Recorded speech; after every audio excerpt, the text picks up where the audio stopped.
Right now, in Shanghai, there is a factory making jet fuel from air and water. No oil, no drilling, just air and water. And that is just one of 6 things China is doing that most people have no idea about. By the end of this video, you will understand why the world looks very different in 10 years. Let's go. China is the second biggest economy in the world. It makes a huge chunk of everything you own. And almost all of that, every factory, every city, every light bulb, runs on oil. Oil that China does not produce itself. Over 70% of China's oil comes from other countries. The Middle East, Africa, Russia. That is a massive problem. But here is the part that really matters. All of that oil has to travel by ship across the ocean to get to China. And almost every single one of those ships has to pass through the same tiny strip of water. It is called the Strait of Malacca. It sits between Malaysia and Indonesia. And at its narrowest point, it is less than 3 kilometers wide. 3 kilometers! That is smaller than most cities. And a quarter of all the oil on Earth passes through it every single day. Think about that for a second. One narrow stretch of water. If something happens there, a conflict, an accident, someone deciding to block it, China's factories do not just slow down, they stop. Everything stops. The military even has a name for this problem. They call it the Malacca Dilemma, and China has been trying to solve it for decades. Pipelines, backup ports, underground oil reserves, none of it really fixed the problem. The oil still had to travel across an ocean first. The weakness was always there. So what actually fixes it? Not more pipelines, not bigger reserves. The only thing that fixes it is energy you never have to move. Energy made right where you need it, from things that are already everywhere. And that is exactly what China started building. The first breakthrough is a company called Carbonology.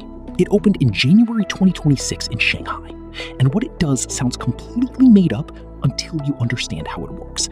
It takes carbon dioxide out of the air, the same stuff that comes out of your car exhaust. Instead of letting it float around in the atmosphere, this machine captures it. At the same time, solar panels are splitting water into 2 things. Oxygen, which gets released, and hydrogen, which is the useful part. Then the machine takes that carbon dioxide and that hydrogen and combines them. And what comes out the other end is jet fuel. Real jet fuel, the exact same liquid that goes into an aircraft engine. The engine cannot tell the difference. The chemistry is identical.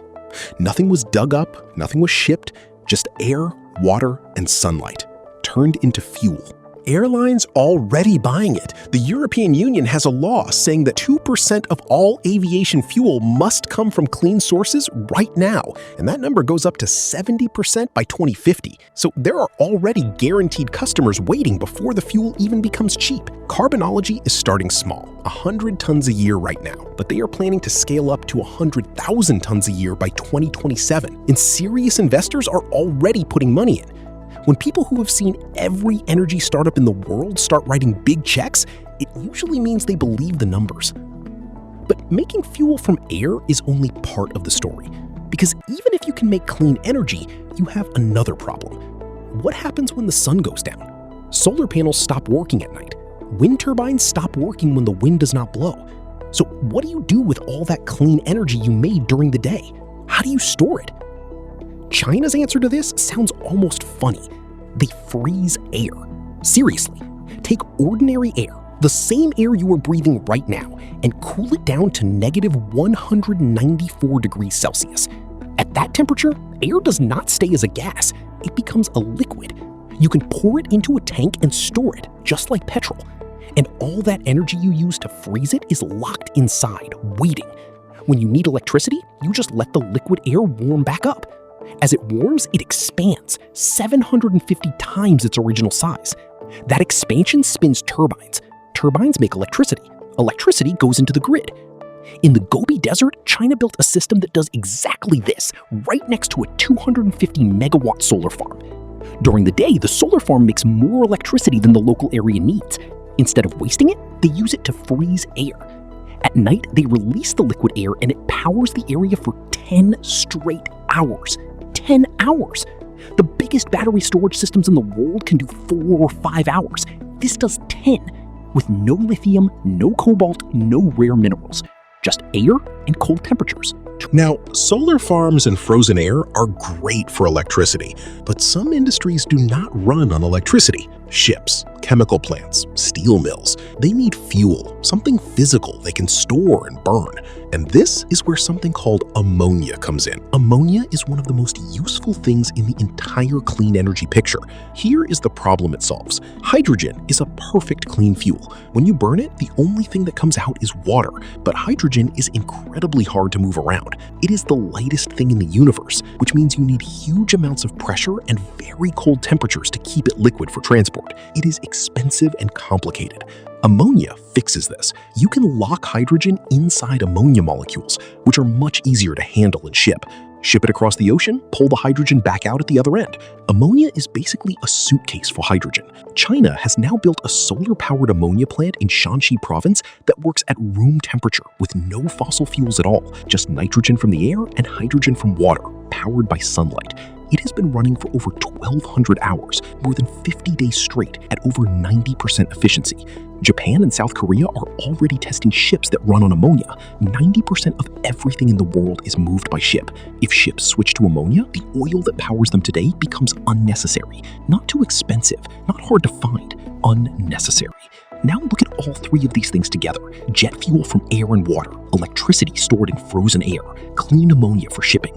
They each solve a different piece of the same problem, but when you look at what connects them, it is always the same thing: hydrogen.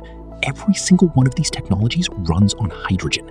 The fuel needs hydrogen. The frozen air storage needs... And here is what makes the old system start to look shaky. China's biggest oil refining company saw its profits drop 37% in 2025. Not because people stopped needing energy, because cleaner options are beginning to compete on price. And what did that company do? They converted. Nearly 800 million yuan committed to turning one of their existing fuel plants into a sustainable aviation fuel facility. A company built on oil, choosing to rebuild itself around something else. That is not a small signal. That is the whole story in one decision. But here is the part almost nobody is covering.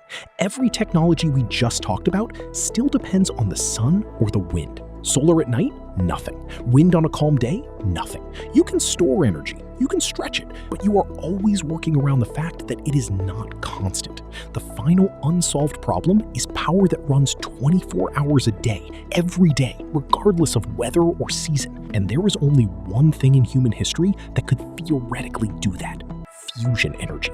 The same process that powers the sun. Two atoms fuse together, releasing enormous energy.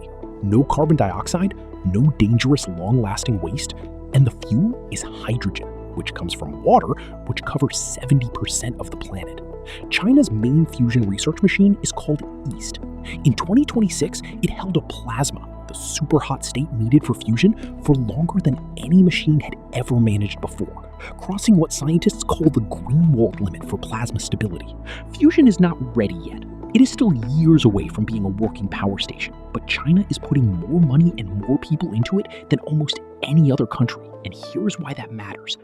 Every single technology in this video gets dramatically better with unlimited clean electricity underneath it. The fuel factory in Shanghai, it scales to whatever size you need. Hydrogen production, essentially limitless. Frozen air storage, the backbone of a global power grid that never runs out. Each technology alone is impressive. All of them together, powered by fusion, is something that has never existed before. For 100 years, the most powerful countries in the world were the ones that sat on top of oil or controlled the routes it traveled through.